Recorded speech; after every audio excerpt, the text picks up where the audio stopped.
What up guys and fellow lovers of the cubic world, welcome back to another Redstone video with me Giorgio, and actually this is a Redstone experiment, that's right, it's been a while since I've done one of these, but yeah, I was starting to work on a new contraption, and I thought maybe let's bring you for the process, right? Maybe you can help, or maybe you can enjoy me watching, watching me struggle with some creative um, problems and stuff, and yeah. Let's see how it turns out. So first of all, probably I should tell you what I'm trying to make here.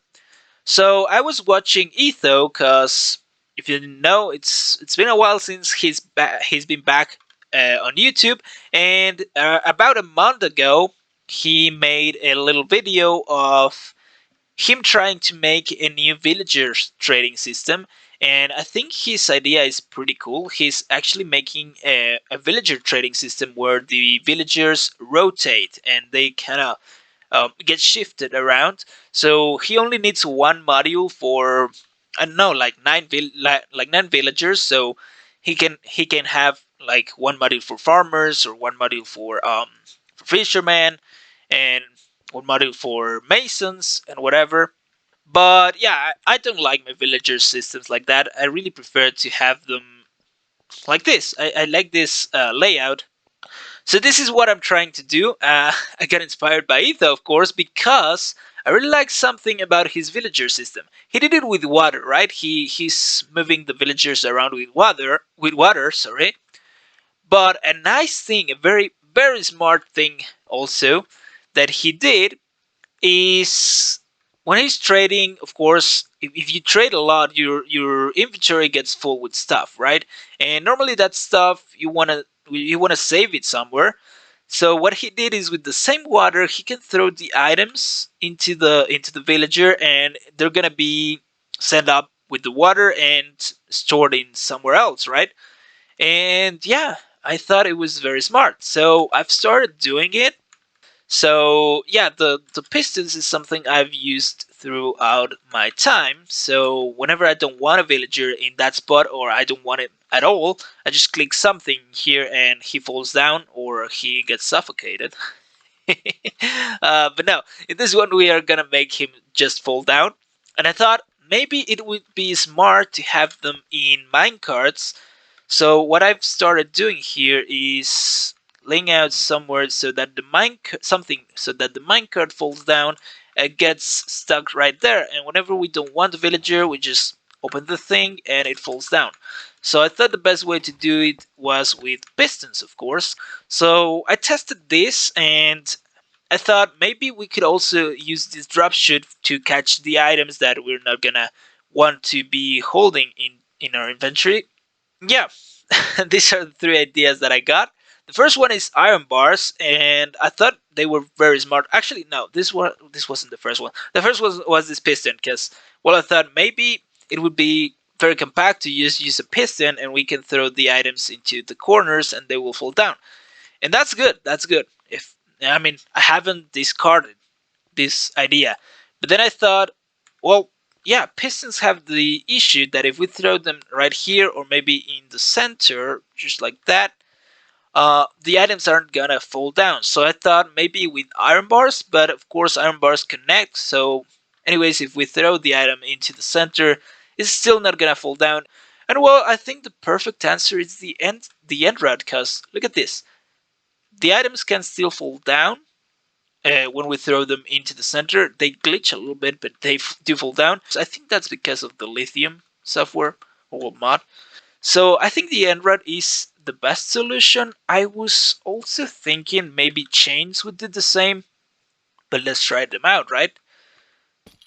There we go, chains. Okay, yeah, it works. It seems to be working. Yeah, it glitches a little bit. So chains are easier to get that end rods sometimes, but we'll see. We have the two options, and I think that's the one I'm gonna use for the system. So I was thinking, since we also need to catch the villager in each of the minecarts, we could have a track here down here that would catch the villagers minecart and somehow propel them when they land on here. And maybe also have some hopper minecarts that will trigger whenever we are tossing items. Somehow we would detect that. And yeah, the hopper minecart passes through and collects all the items. Either that, or we could have the rails on some hoppers, sitting on top of some hoppers. For now, I think I'm gonna do the top system because it's the kind of easy one. And I've advanced a little bit with the system. I said I was gonna do the track system at the top before, but I then thought, well, the track system is gonna be at the top, but it's gonna take up some space here at the top. So I better do the system that will drop each villager when we so desire. Before I add all the circuitry at the top, and that's what I've been doing. So I had this little system already done for the Mega Villager trading system, and it was something like this. So we had a node block and an observer, and then we had a block with another node block beneath, and then a piston, a sticky piston, and the block that would where the villager would stand on. Then when we click the node block, it would do that. So for a second it retracts, lets the villager fall down, and afterward it drops the block here again. The problem with that is, well, we cannot use it here exactly as it is because we are using end rods, and end rods don't update the node block again, as you can see.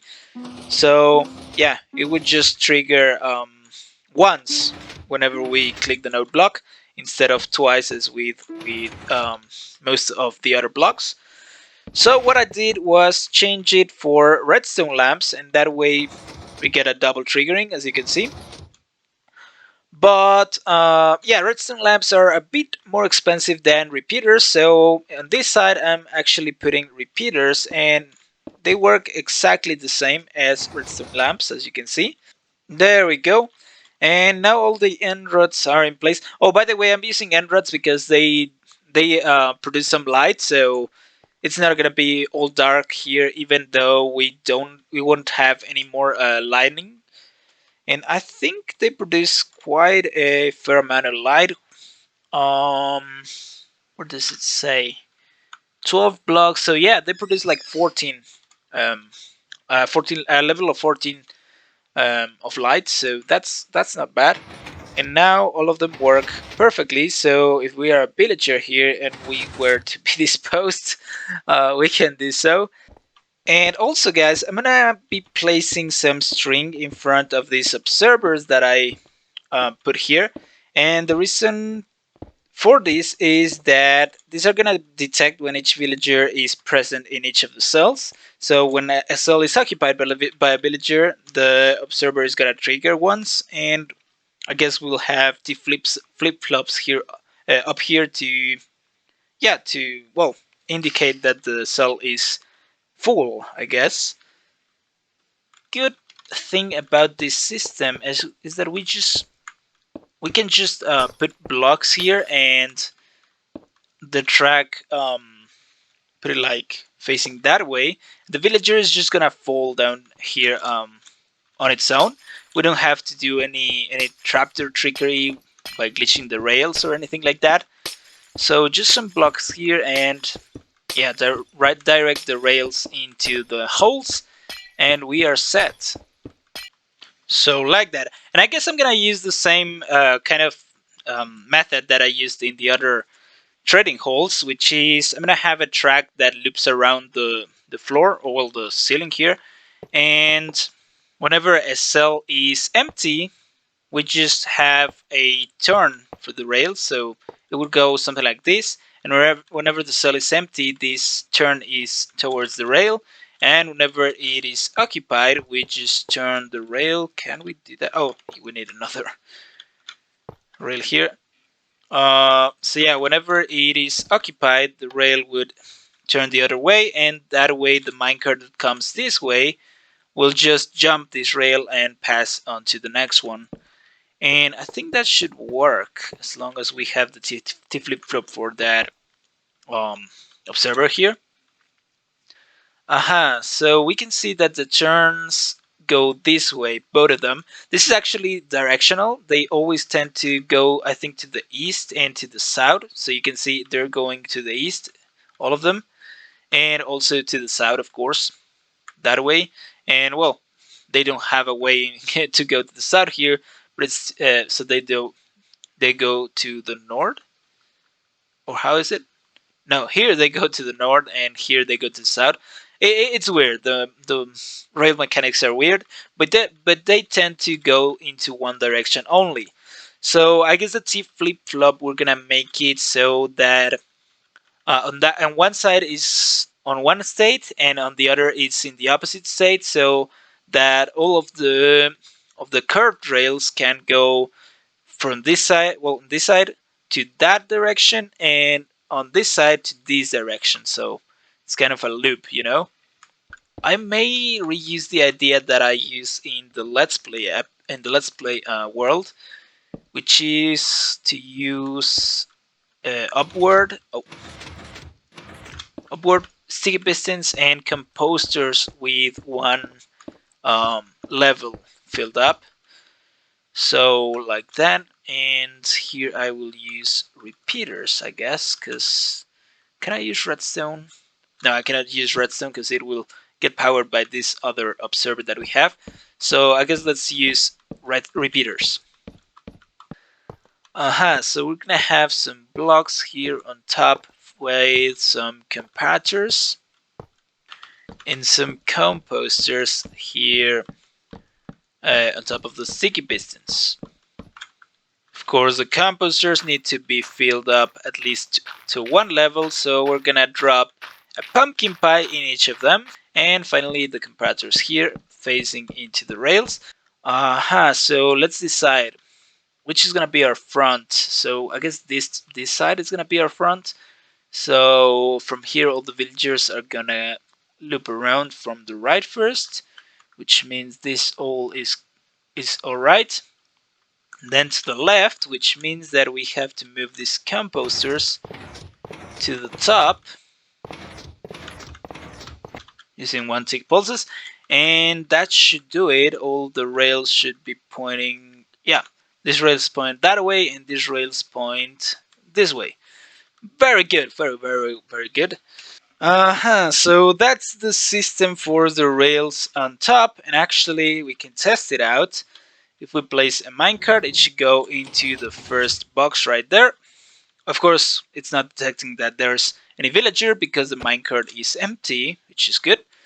But if there was a villager in here, so we are gonna simulate that. We test it again. It should go, yeah, directly into the second cell. And if we simulate that there's a villager in there, it should go into the third cell. Perfect. And if we go to this side, we should see that the minecart is coming through here and it's gonna go into the first cell, of course. I'm gonna simulate like there's a villager in it, and then it should go into the second cell, again, a villager in it, and so on and so forth. It goes into the third cell and blah blah blah. So it works, guys. This is great. Guys, I have a great idea that probably could be compacted a little bit, but I'm gonna do it because it sounds fun. uh, I should actually. I'm not sure.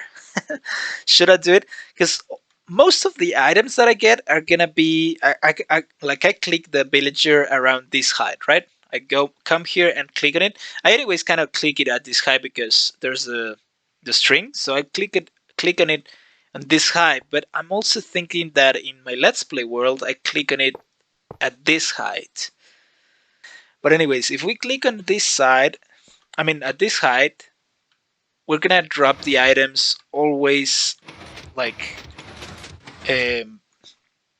well, crashing or touching the back wall right there. So they're gonna all be aligned back here, which means that if we grab a trapdoor, any trapdoor, if we place it here on this side, well, that just messed things up, but let's try it again. So we click on it. At this height, we toss the items that we're trading with it, and they're all gonna land on this side, which means that we can have a trapdoor right there open, and the items are gonna just fall through, right? And let's say this is our floor, right? At this height or at this level. So if we grab a trapdoor and we place it like so and open it, then we can glitch a rail here, just like we have in other systems. We can glitch a rail just like so, and have all the items that we are trading with the villager um,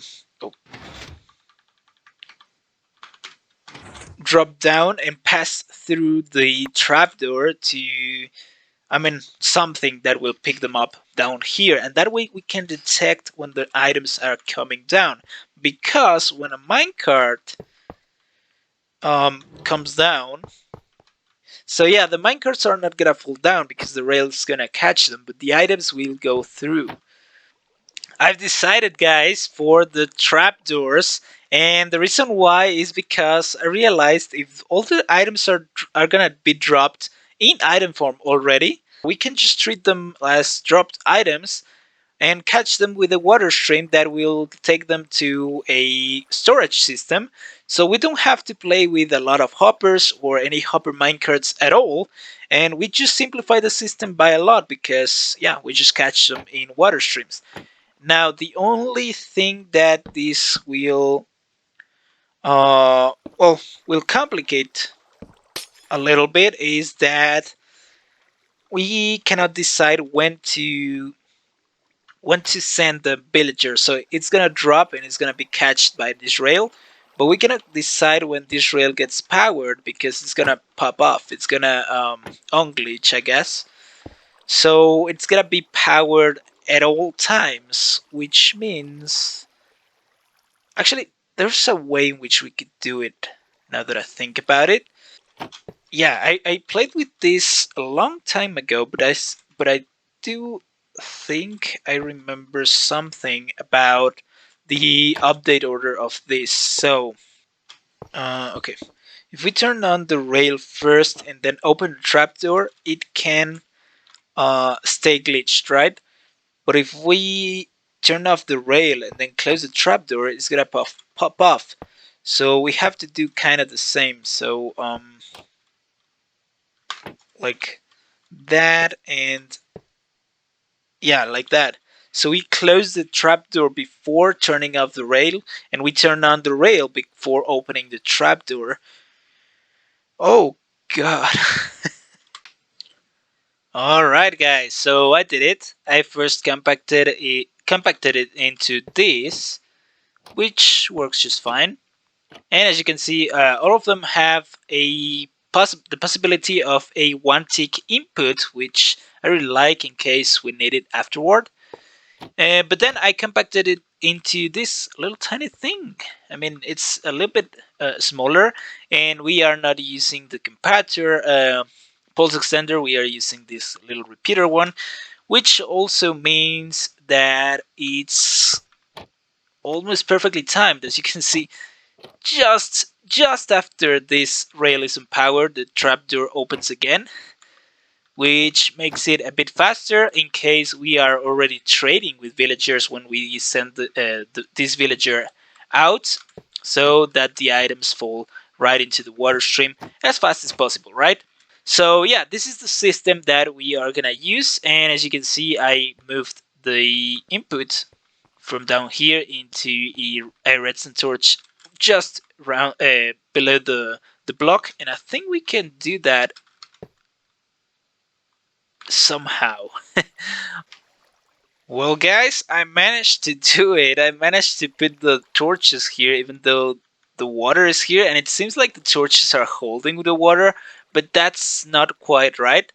There's this little trick where you can basically force the water to go wherever you want to, wherever you want it to go, and it's actually kind of easy. It's sort of tedious, but it's fun. So for example, we need a torch right here on this block. So what we do is break the block here so that the water flows down, and you can actually even um, encase it if you don't want it to flow everywhere. But right now, I don't care. But yeah, so you make it flow that way, and then you put a block here, right below where you need the gap, the air gap to be. So now you can remove this block, and as you can see, the water won't flow that way. You can basically do whatever you want here. For example, place a torch, and now you just basically close the gap that you made for the water to flow, and the water is gonna stay the same way. You can even remove this block if you want, but I won't remove it because I'm gonna keep working on this very same stream, and whenever I finish working with the same stream, I'm gonna remove these 4 blocks. That's what I'm gonna do for all of the little things. One thing I should test though is if the redstone will update the waters, because I don't think it will. Oh, oh, but it does. Yeah, that can happen. Okay, so I guess we have to keep the blocks that we place down here instead. So if we keep them over there, I guess it won't update, but I may be wrong again. So let's see. No, yeah, it updates it. Okay, okay, no worries. Then what can we do? I guess we can still do it. It's gonna be even more tedious to do. But we can have some leaves. Well, I mean, let me try it out. Maybe we can still do the trick. No, no, it doesn't work. All right. Well, that's a shame. Uh, yeah, that's a very big shame. Okay, well, I guess then let's find another way to compact the thing. Forget about what I said, guys. I managed to do it. Yeah, I used chests because I thought, well, yeah, I had thought of using slabs when the whole thing failed, but then I thought, well, the items are gonna get stuck, like right there. But then I thought, if the if the slabs are waterlogged, that means it's a water source, which also means that the items are gonna flow up, right? So even though they get a little bit cut up in some of the chests sometimes, like that, they're gonna eventually float up. And since the chests are way taller than slabs, we can use them and reduce the time that it would take for the items to flow up. And also, we don't have the chests directly below where the items are gonna fall down. So it's very unlikely that that would happen because the item would need to land on top of the chest. Elseways, yeah, the items just flow through the chest or on top of the chest, just like if it was nothing. And I guess if we use stairs and we put them like this, actually, just like so, since the items are always gonna be, or most of the time gonna be, um, yeah, touching that block right there, they're gonna pass through as if it was a solid block. So that's good, and we also can remove uh, these blocks because the stairs are already covering that and the water cannot spill, and that way we can update the torches as much as we want and the water won't break them. Oh guys, this is so clever and I love this solution. I think I'm gonna use it. You know what would be cool? To be able to save the repeaters with the MBT tags of how many ticks they have, just like you do with, well, just like you can do with the chests and with the container blocks, but with repeaters, and that way I wouldn't have to click 5 times or 4 times, I guess, every time I need to place the one. Like right now, I'm trying to save it with MBT, but it doesn't save. Yeah, it would be amazing if we could do that. So the next thing I guess is to build the system so that the minecarts are ejected from these power rails right here when the villagers fall down. Well, guys, I'm normally very good at compacting stuff, but this time I had to give in. I had to cave. Yeah, I tried a lot of little ways down here, but none of them was actually satisfying for me. Some of them worked, but not as perfectly. So I caved, and now we have the input up here to send our villagers to the middle and do whatever we want with them. And to be honest, it's not that bulky. We have to leave this space anyways. So yeah, it's just one block higher than what the whole thing was, the whole layout. And yeah, in what width refers to, it's inside the layout still, so it's good. And let's be honest, guys, this looks super cool. Yeah, I do like it, guys. It's very cool.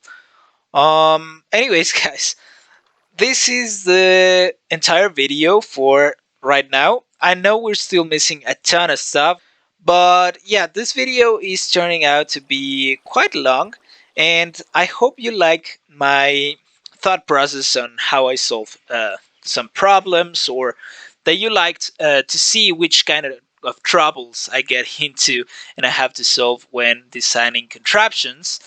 And yeah, I hope you liked the video in general. I'm gonna do a part 2 where I finish the system with all the little perks that we are missing. But anyways, guys, thank you for watching. I hope you liked the video. If you did, please hit the thumbs up down below, and also consider subscribing for more content like this, for more Redstone content, and also for more Let's Play episodes, which is a series that I do also in the channel. And yeah, guys, thank you for watching. I'll see you in the next one. Have a great way, great, have a great week, have a great day, and yeah, goodbye.